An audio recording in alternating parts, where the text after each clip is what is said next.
Hello everyone, today is the day that I start documenting the creation of my bee lawn, and this is probably going to be the first of many videos. Now before I get started, there are two announcements that I want to make. The first is, if you are local to my area, I am expanding my project here at 90% Native, and I am starting to offer garden coaching. So if you are interested, I'd love to hear from you, and you can find a link to my website below where you can access all the information like who it's geared toward, who it's not geared toward, and all that fun stuff. The second announcement I wanted to make is, if you want to be included in my newsletter, please send me an email at 90percentnative@gmail.com. I am getting ready to send out my first newsletter probably within the next week or so. So I just wanted to give you all a reminder. I am about to start doing that. Okay guys, so first up, my backyard is like a mixed batch of soil conditions and sun conditions and moisture conditions. So you could divide my yard up into probably 4 quadrants. The east side of my yard, which is behind the camera, is the sunniest area of my yard, and it has really compacted clay soil. The upper part of the yard is sunny, with the lower part of the yard being part sun or part shade moving into full shade. Then moving across the yard to the west, you get more and more shade as well on that side, but the soil improves a little bit. And then if you go to the left side of the lawn and all the way to the back, that's probably the shadiest part of the yard, and the western side of the yard is also holds a lot more moisture than the east side. Just a quick little announcement. It has been so chilly out, and it's just been incredible to get a break from the heat. But now that it's heated up just like 3 degrees, the gnats are back. So if you see me swatting at them or in the camera, I'm sorry, but they are back. It'll probably be here for a couple more days. So a lot of the things I'm doing here with these different plants and different seed mixtures may be a little complicated, but I really want to kind of dig into this bee lawn project and see what I can get out of it. And I really want to work at getting some of these native plants established in the lawn and some of these grasses that might be a little bit better. First up, again, I just want to state that this is a new project for me. I have never created or tried to create a bee lawn before. The farthest I've gone is leaving my violets, stupid gnats, leaving my violets up and mowing real high in the early spring so that the pollinators can get to those violets. So this is all just a new project for me.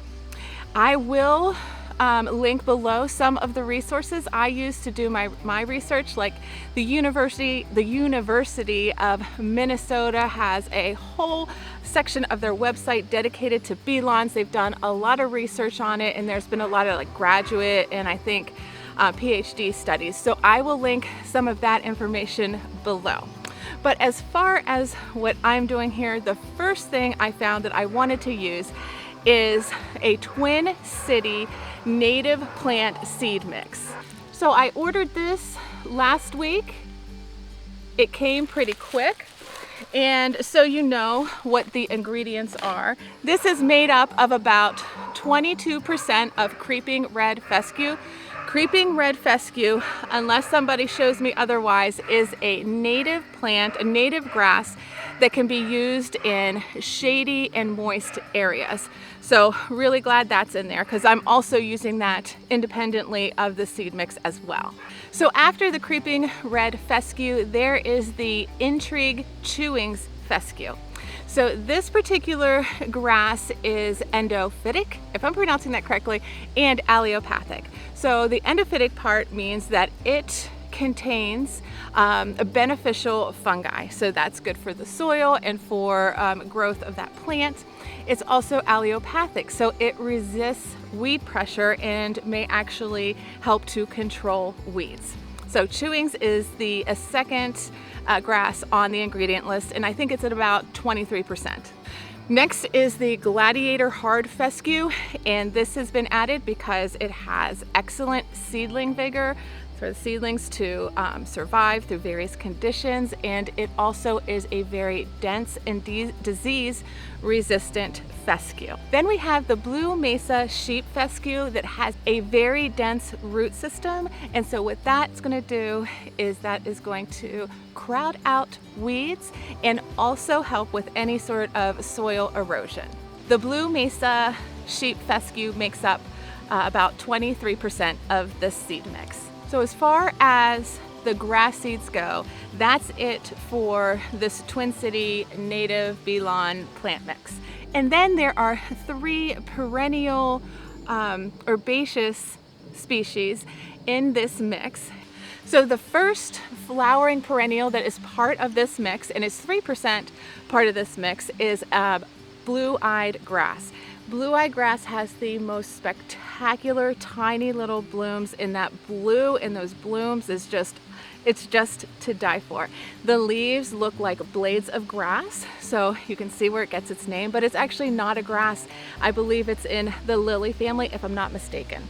And I'm gonna hold up my phone so that I can give you the botanical name, because I cannot remember this first part of it, but it's Cicericium angustifolium. That is the blue-eyed grass. The blue-eyed grass will bloom at 6 inches tall. The second herbaceous perennial that's part of this bee lawn seed mixture is yak yarrow, or Achillea mellifolium. I think that's it. And it's just our native yarrow. The yak yarrow also has vegetation that is thin and grass-like, and just like the blue-eyed grass, it will start to bloom at 6 inches tall. It has those umbellifer type blooms, which the pollinators just go crazy for. And the seed mix contains about 1% of yarrow seeds. And the last perennial in this seed mix is self-heal, or Prunella vulgaris. And these guys actually bloom at about 3 inches and have beautiful purple blooms. Something interesting about the study that the University of Minnesota did is that when they were analyzing and watching the pollinators on the self-heal, they came to the conclusion that 95% of the pollinators on that self-heal were native bees, so bees native, naturally occurring to the United States. And as far as the Twin City bee lawn native seed mix, I am going to be sprinkling that just randomly all over the yard. I think I have here about a pound of it. I don't know. I think it's about a pound, and I am just going to make sure and sprinkle that in all over, especially where there are bald areas. Next up, you all know I love some Prairie Moon Nursery. So I was on their website, and I just happened to just pop in bee lawn into their search field. And what do you know, but they had a whole list of seeds that they recommend trying out for your bee lawn. So these would be seeds that they believe may grow and bloom at lower heights after repeated mowings. I ordered some, and then I realized that I forgot some. So I have some right here, and then I also have to place another order, which is really annoying, because every time I forget to order seeds and I have to place another order, I have to spend another $5 in shipping. But anyway, okay, so the first stop is the bird's foot violet, Viola pendata.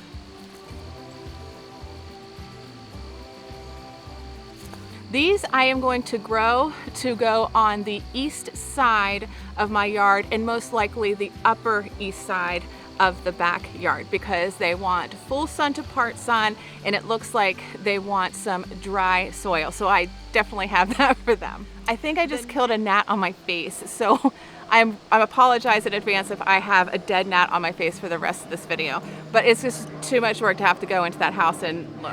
So the next 2 plant seeds that I ordered from Prairie Moon Nursery are asters. And so I have Symphyotrichum ericoides and Symphyotrichum laterifolum. So that would be heath aster. and the other is calico aster, and I'll try and find a picture to put up on the screen. So the heath aster is an aster that likes drier soil, so that again is going to go on the east side of the yard. And then the calico aster can deal with a whole wide range of conditions, and I think the aster that I've been trying to figure out what it is that's growing naturally in my yard, I think that's calico aster, so I'll throw up a couple pictures of those. They got their own photo shoot last week, so I'll put those on the screen. But anyway, I'm going to put those probably all around the lawn. So that's it for the, let's see, the asters. Oh, no, there's also, smooth blue aster was also a suggestion. I think it's smooth blue aster. I'll correct myself on the screen if so. And I believe I already have seeds from last year to use for that. And those would probably go on the east side again, but further back, I'm thinking, because I think that they can do a little bit more of a part shade environment. And now there are 3 packets of seeds in my cart in Prairie Moon Nursery that I forgot to order, and those are the Viola Sororia rubra, which is just the common blue violet but in the pink form. And then I have the Canada anemone, which is Anemone canadensis. Now, I'm a little torn on whether or not to put this one in the lawn. It's supposed to be really enthusiastic, and that's great. And when I looked it up on Bon app, and I'm going to double check before I actually purchase it, it shows that it's native in my state, but not like native in my county. So I'm just going to think on that one a little bit more before I actually purchase it. And then the last packet of seeds that I still need to purchase is, Oxalis violacea, or violet wood sorrel. And I tried growing this a couple years ago, and I had like a medium amount of success, but then I accidentally let them die because I put them somewhere and they didn't get any water. So they are a plant that likes to be on the drier side and likes sun, so I will be putting them on the east side in the upper section of the yard. Now I know you're probably like, Michelle, you're putting all these seeds in the upper east side of your yard. Well, that's where I barely have any grass anyway, so that'll be just fine. And I am going to put some additional grass seed there as well. Okay, so that covers the additional perennials that I'm going to try and seed out in the lawn. Next is some other grass seed that I will still put in the lawn. So first up, we already talked about creeping red fescue. From what I understand, that is a native grass, and that's going to go straight back here in the lower west side of the lawn. I put a bunch in last year. It looks like it did really well, and so I'm just going to keep pushing that down there. And then I have micro clover. Now that's not native, so you know, whatever, but I have this yard, and the soil underneath is not good soil. Like I said, it's compacted clay soil, and with clover, as you know, it adds nitrogen back to the soil, and I kind of like the look of clover in my yard. So anyway, this is what I got. This is Outside Pride micro clover. Because I already have the seeds, or had the seeds, I already went and started roughing up some of the soil and adding it maybe even a month ago. So I do have some patches where this is definitely starting to come up. And then I have, let's see, okay, here's my creeping red fescue.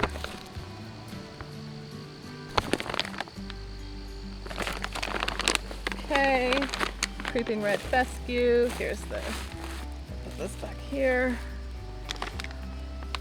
So then I just have like this generic grass mix. It's a turf type tall fescue, produces deep roots, it protects against drought and summer heat. So I definitely want to put this on the top of my yard and maybe get some of this going as well, just to, you know, to have the grass. So I have that.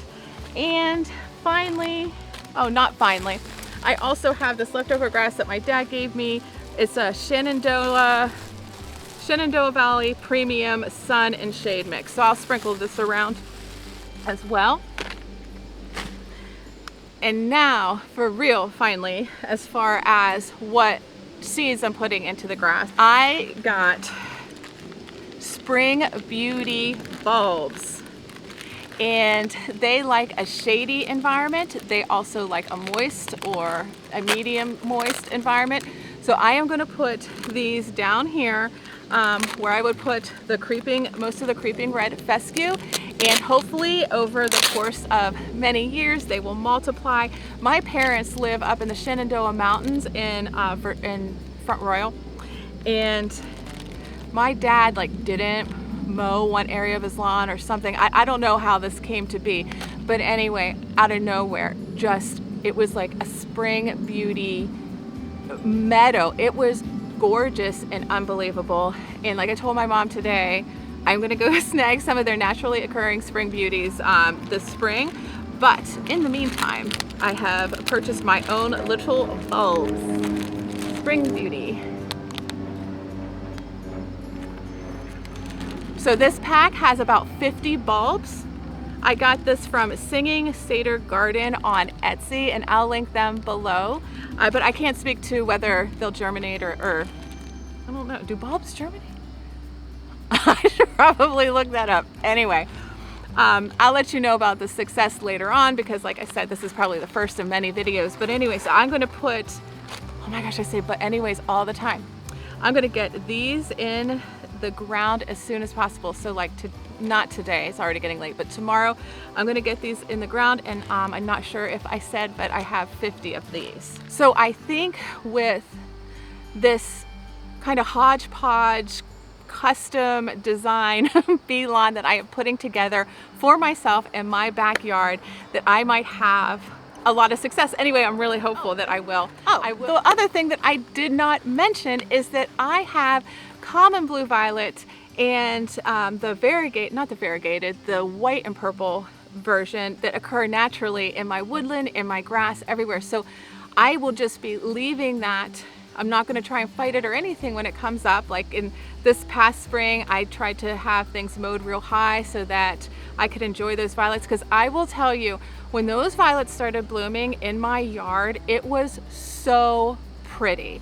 And how I do that high mowing, and I talked about it in a different video, is I pull that sucker like all the way up to 7 or 8. I don't know if that equates to 7 or 8 inches as far as height of the blades or not. Somebody who is a lawn expert might be generous enough to share that in the details below. But I keep that thing so high, so I am very hopeful that I won't be cutting off any blooms of my violets or any of these other varieties of herbaceous perennials like the blue-eye grass and the yarrow that bloom at 6 inches, because if my tractor is at what is called 7 or 8, hopefully that's 7 or 8 inches, and I won't have to worry about it. The other thing that I want to note is you hear a lot about no mow May. Well, if you are a gardener in zone 7A, almost 7A, almost 7B here in Northern Virginia, no mow May is not the right time to do no mow. You want to do no mow May in April. So what I'm going to try and do is hold out on mowing any bit of my lawn until the beginning of May, and just leave everything up for the pollinators in all of April, and then I will come in the beginning of May with my tractor on the highest setting, and hopefully still make sure and not mess with any of the blooms that I have in the yard. The no mow May, if I'm not mistaken, is a UK timing thing. Yeah, if you want to actually use your yard and you have kids that want to run around in the yard, you're probably going to want to have that mowed a bit in the month of May. But if you want to try April, I highly suggest trying to keep that lawnmower off of your grass in the month of April. So thank you so much for joining me today and listening to my plans. If you have experience with bee lawns, I'd love to hear your experience below. If you want to grow along with me, I'd love to hear about that as well. And yeah, I hope you have a fantastic and beautiful day, and I will see you again next time.